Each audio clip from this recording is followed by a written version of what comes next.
Hey everybody, welcome back. In today's video, I got this 2000 watt 98cc portable electric generator. I'm gonna show you how to change the oil properly. Make sure that you have some downtime to do this and the weather is not terrible, because if it's only your only generator, yeah, you're gonna be out for at least an hour or so. First things first, it's cold out. And this is only for you if it's cold out like this, 20 degrees or lower.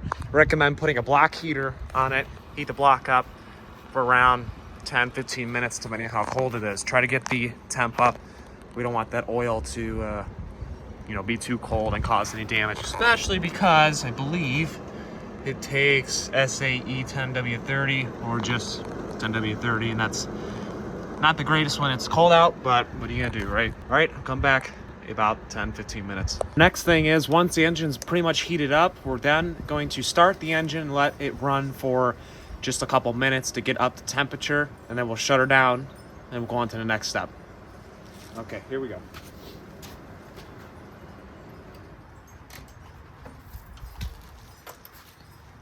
Engine switch is set to on. Choke set to start. Switch on. There's gas inside. Let's try her.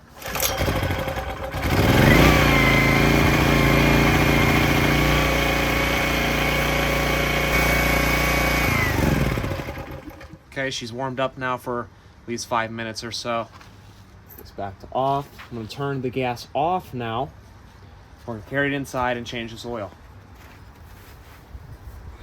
All right, I apologize about the space heater noise. It is so cold out here right now. Not sure what size this is. Actually, I think it's that one. May have ran the engine for a little too long. That oil might be a little hot, so this will be interesting. It was on there pretty tight. All right, I don't have a measuring cup, as you can see, so I use the same bottle to see how much oil was in it, and then I add a little bit more as the recommendation says, but I want to see how much it's going to take though. Sort of catch bottle there. Hopefully it doesn't fall over. I can try to hold it, see how much oil it's going to pump out here. Ooh, that oil is terrible.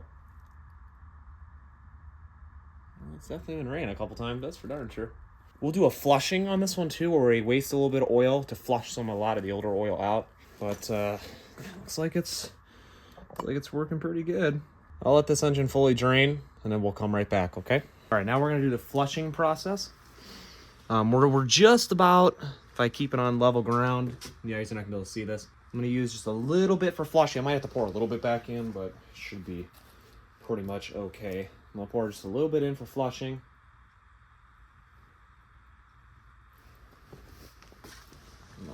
Let it do that, and then I'll let it flush a little bit. I'll pour a little bit more in there for flushing too, just so a little bit more comes out there, and I'll wait on that. Much good with flushing. I got the oil can down to around 400 milliliters. I guess that's around 0.4 liters, just about. So we're pretty much about there. Also check to make sure the oil is just above the bottom lip as well. All right, let's put this cap back on. Okay, put it on pretty tight there. Should not be able to rattle off at all. Don't want to do it too tight. You don't want to crack the block, of course. Let's put some fresh oil in this, and we'll be all set.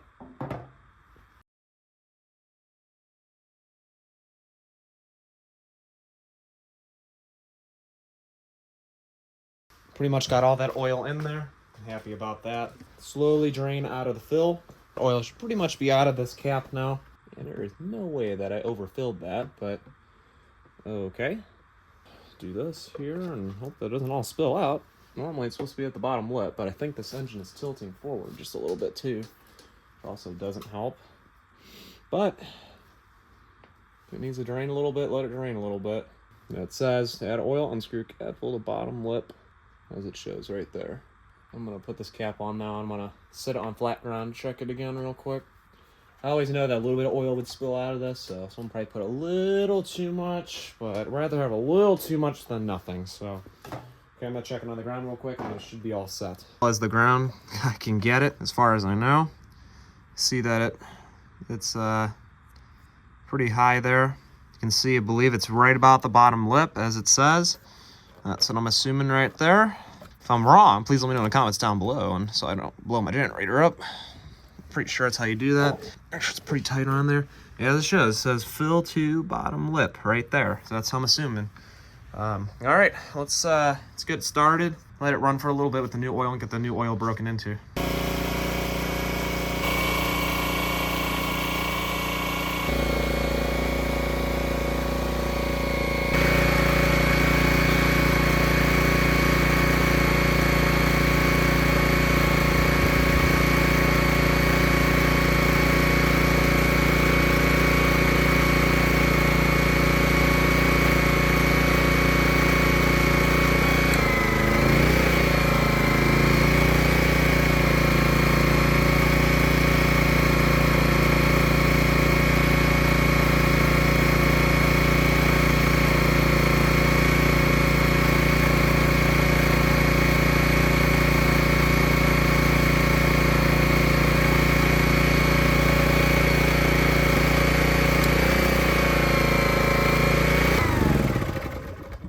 Well, that test ran really good. The Hertz rating was pretty much right there when we were under load, and same with the voltage, and that was pretty good. This is a 300 watt bulb. Yeah, I was hovering around 250. That bulb is so old that it might not, it might only run at 250 watts now, but it sounded pretty good. There's a couple like clanging every now and then. I can't remember how it sounded before, but it should be all good. Let me know in the comments down below, did I change the oil right? This is my first time ever changing generator oil, even though I've changed other engines before, but I believe it should be all good. So let me know in the comments down below, did this video help you? Did I do anything wrong? And we'll see ya in the next one. Cheers.